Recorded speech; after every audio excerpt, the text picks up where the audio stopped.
حضرت عمار بن یاسر رضی اللہ تعالیٰ عنہ سے روایت ہے کہ اللہ کے رسول علیہ الصلوۃ والسلام نے حضرت علی سے فرمایا کہ اللہ نے تمہیں ایسی چیز سے مزین فرمایا ہے، آراستہ فرمایا ہے، سجایا ہے، جس سے زیادہ پسندیدہ زینت کسی اور کو نہیں ملی۔ اور وہ زینت کیا ہے؟ آگے خود حضور نے بیان فرما دیا کہ اللہ کے ہاں یہ زینت ابرار کی زینت ہے، نیکوکاروں کی زینت ہے، اور یہ زینت دنیا میں زہد ہے، بے رغبتی ہے، دنیا کی طرف للچائی ہوئی نگاہ سے نہیں بلکہ اسے وحشت محسوس کرنا۔ تو حضور علیہ الصلوۃ والسلام نے خود زبان رسالت سے حضرت علی کو مخاطب کر کے اس بات کی خوشخبری سنائی۔ حضرت علی کا ایک قول ایک مقام پر ملتا ہے، وہ فرماتے ہیں کہ الدنیا جیفۃ فمن ارادہ، الدنیا جیفۃ، دنیا مردار ہے، فمن اراد منہا شیئا، تو کوئی اس سے کچھ حصہ حاصل کرنے کا ارادہ کرے، فلیصبر علی مخالطۃ الکلاب، تو اسے چاہیے کہ کلاب، کتوں کے ساتھ مخالطہ، میل جول پر صبر ہی کرے۔ مطلب ایسا ہے کہ اگر کوئی شخص دنیا طلب کرنے والا بنے تو دنیا تو مردار ہے اور دنیا کی طرف بھاگنے والے کتے ہیں، تو جو کوئی دنیا طلب کرنا چاہتا ہے تو اس کا مطلب یہ ہے کہ وہ کتوں کی ہم نشینی اختیار کرنا چاہتا ہے اور ان کے ساتھ مل کر دنیا کو، اس مردار کو کھانا چاہتا ہے۔ تو حضرت علی فرماتے ہیں کہ فلیصبر علی مخالطۃ الکلاب، اسے چاہیے کہ وہ صبر کرے اس بات پر کہ وہ کہیں کتوں کے ساتھ مخالطہ میں، ان کے ساتھ اس عمل میں شریک نہ ہو، وہ مردار سے بچے۔ ایک اور مقام پر پتہ چلتا ہے کہ حضرت علی رضی اللہ تعالیٰ عنہ کی غذا کیا تھی۔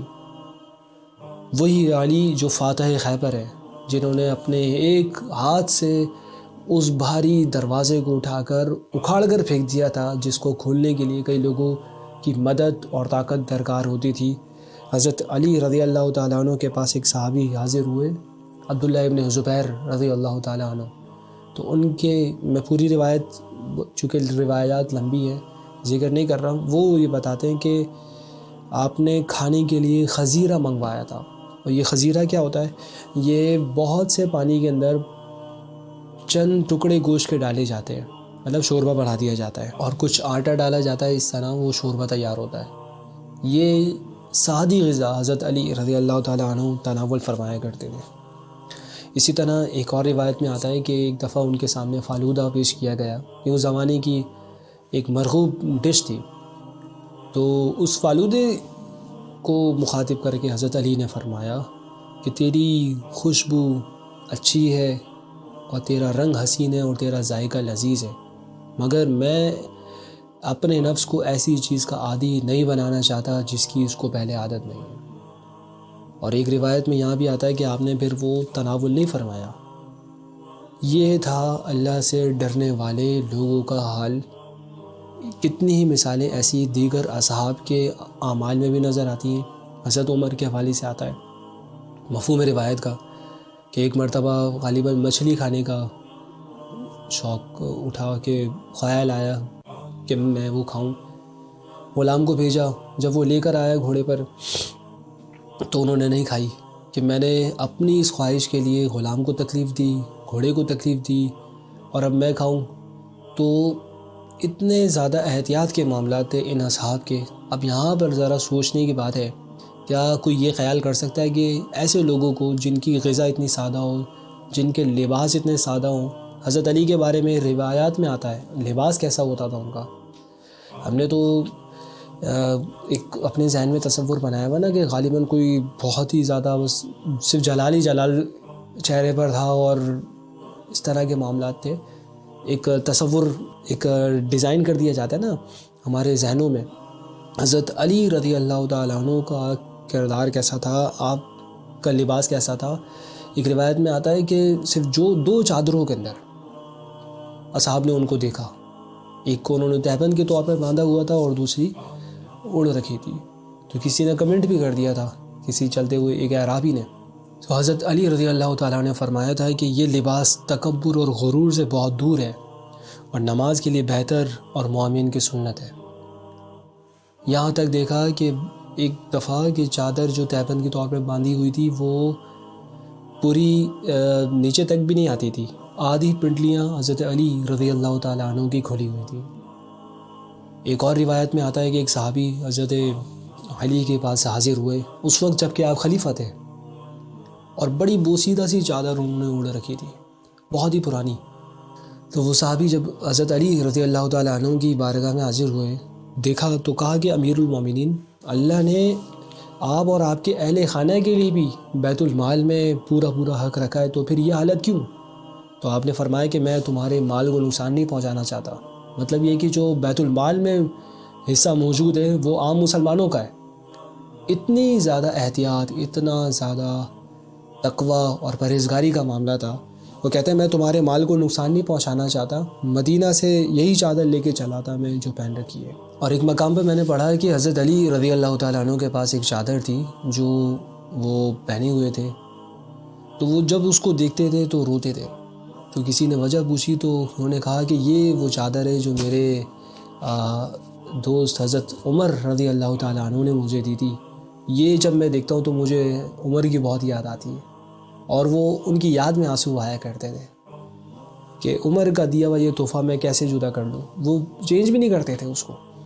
اور ایک مرتبہ اصفہان کے عامل عمر ابن سلمہ مال لے کر آئے تھے، تو اس مال کے اندر شہد کے اور گھی کے مشکیزے تھے۔ آج تو کنٹینرز ہوتے ہیں نا، وہ زمانے کی بات ہے، گھی کے اور شہد کے مشکیزے تھے۔ تو حضرت علی رضی اللہ تعالیٰ عنہ کی صاحبزادی حضرت ام کلثوم کو جب پتہ چلا تو انہوں نے ان کی طرف پیغام بھیجایا عمر ابن سلمہ کی طرف کہ مجھے شہد اور گھی کی ضرورت ہے۔ انہوں نے فوراً جو ہے وہ مشکیزے ان کی جانب بھیج دیے، ایک مشکیزہ شہد کا اور گھی کا۔ ابھی وہ مال عوام الناس میں تقسیم نہیں ہوا تھا، عمر ابن سلمہ نے اس طرح رازداری سے ان کو پہنچا دیا۔ جب حضرت علی رضی اللہ تعالیٰ عنہ آتے ہیں اور انہوں نے دیکھا کہ اس مال کے اندر بھی 2 مشکیزیں کم ہیں، تو سوال پوچھ لیا کہ کہاں ہیں وہ؟ اب عمر ابن سلمہ اس بات کو چھپانا چاہتے تھے کہ میں نے آپ کی صاحبزادی کی جانب بھیجے۔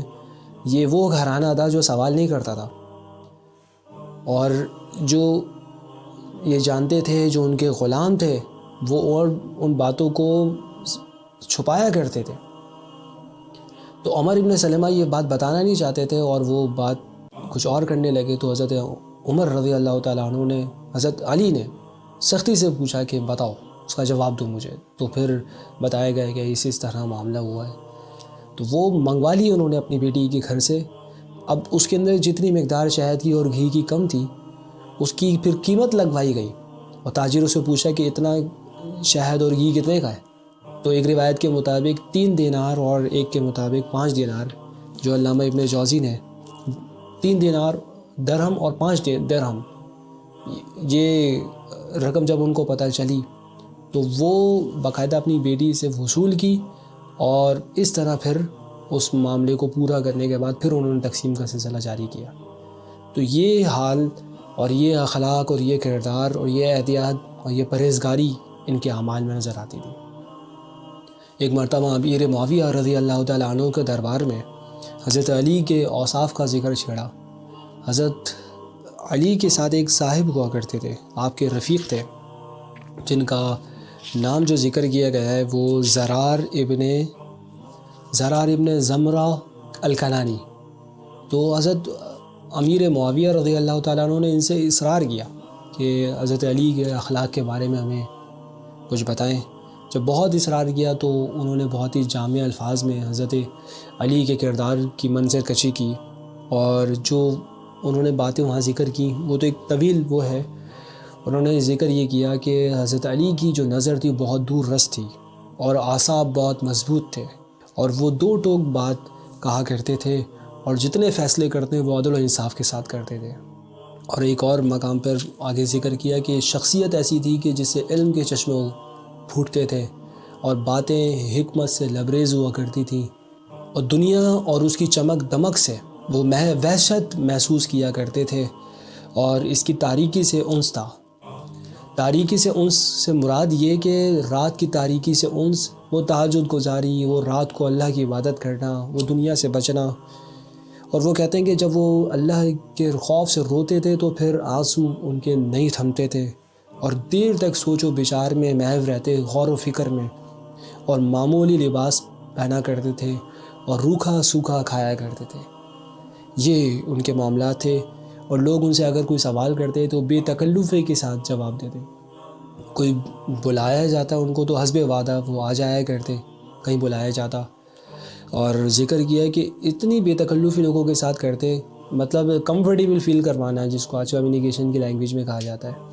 لیکن کہتے ہیں کہ اس کے باوجود ہم ان کے سامنے بولنے کی ہمت نہیں کرتے تھے کہ روب اور دبدبا اللہ کا عطا کیا ہوا ایسا تھا ان کے پاس، اور مسکراتے تھے۔